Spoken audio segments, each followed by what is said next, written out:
ही 32 वर्षाची पेशंट आमच्या डेंटल ऑफिसमध्ये आली आहे पहा. आणि तिची दाढ, जी वरची अक्कल दाढ आहे, ती किडली आहे आणि ती इतकी दुखत होती, ती हैराण झाली होती ॲक्च्युली.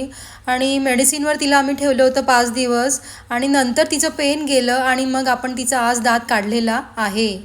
तुम्ही एक्सरेमध्ये पाहू शकता, अक्कल दाढा ज्या वरच्या असतात त्या आपल्याला सहसा दिसत नाही. अन्न अडकलं की तिथे ब्रशिंग प्रॉपरली होत नाही आणि त्यामुळे तिथे कीड लागते आणि आपल्याला कळत सुद्धा नाही. दुखायला लागलं की मग ते कळतं. जे मेडिसिन आहे मी तुम्हाला दिलेले आहे, ही 2 वेळा गोळी त्याची सकाळ संध्याकाळ, ओके, 5 दिवस.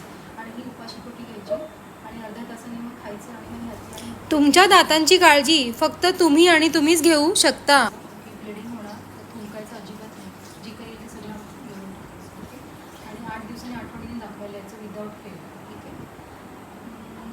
ह्यात सगळं दिलेलं आहे, सगळं वाचा तुम्ही इथे बाहेर बसून, ओके. काही अडलं तर मला विचारा.